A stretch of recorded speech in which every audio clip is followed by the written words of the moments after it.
তো হ্যালো বন্ধুরা, আজকে একটা গুরুত্বপূর্ণ বিষয় নিয়ে আলোচনা করব। সেটা আপনারা সবাই জানেন যে ইউনিয়ন বাজেট, আমাদের সরকার, মোদী সরকার দ্বিতীয়বার ক্ষমতায় আসার পর তার প্রথম বাজেট আমাদের কেন্দ্রীয় প্রতিমন্ত্রী নির্মলা সীতারামন তিনি বাজেট পেশ করেছেন।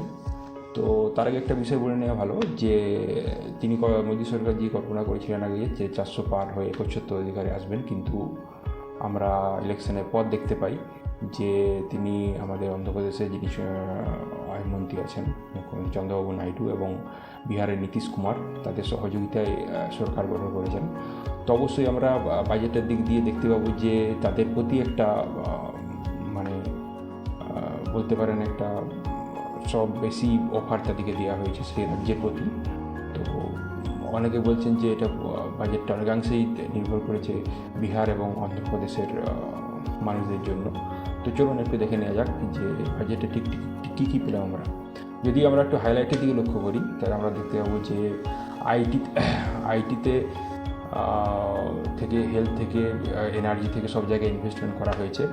ডিফেন্সে করা হয়েছে 4,54,773 কোটি টাকা। রুরালে করা হয়েছে, রুরাল ইনফ্রাস্ট্রাকচার ডেভেলপমেন্টে 2,65,808 কোটি টাকা। এগ্রিকালচার অ্যালায়েন্সে করা হয়েছে 1,51,851 কোটি টাকা। এবং হোম যে সমস্ত গরিব লোকেদের যে সমস্ত বাড়ি ফাড়ি বা এইসব ইনফ্রাস্ট্রাকচারের জন্য, তার জন্য খরচ করা হয়েছে 1,50,983 কোটি টাকা। এডুকেশনে 1,25,638 কোটি টাকা। আইটিতে 1,16,342 কোটি টাকা। হেলথে 89,287 কোটি টাকা। এনার্জিতে 68,769 কোটি টাকা। এটা আমরা দেখতে পেলাম যে ইনভেস্টমেন্ট কীভাবে ভবিষ্যতে আমাদের ইনভেস্টমেন্ট কোন জায়গায় হবে, সেটা একটা আমরা পরিসংখ্যান পেলাম। এরপর আমরা আসবো ট্যাক্সের দিক দিয়ে। ট্যাক্সে অনেক ক্ষেত্রে ছাড় দেওয়া হয়েছে। 0 to 3 লাখ পার ইয়ার যাদের ইনকাম, সেক্ষেত্রে তাদের কোনো ট্যাক্স দিতে হচ্ছে না।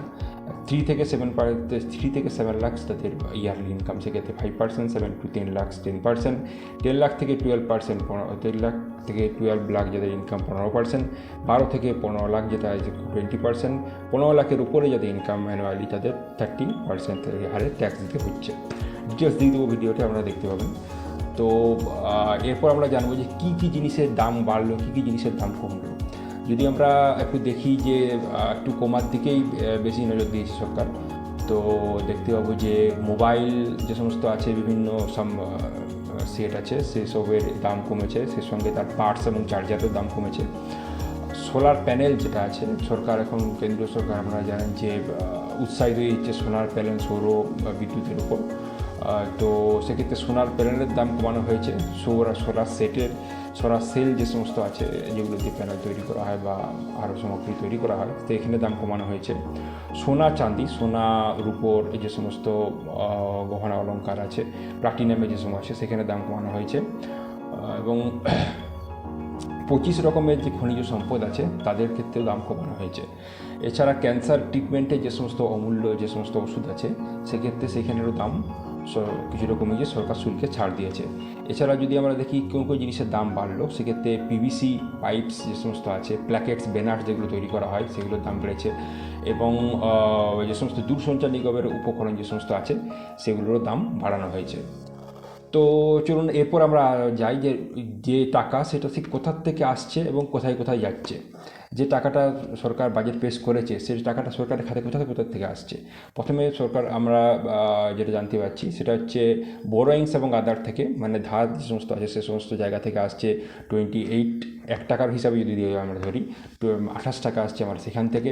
ইনকাম ট্যাক্স আসছে আমাকে 11% হচ্ছে আমার ইনকাম ট্যাক্স থেকে। জিএসটি আদার থেকে আসছে 18%, 18 টাকা। এবং যে সমস্ত আছে কনস্ট্রাকশন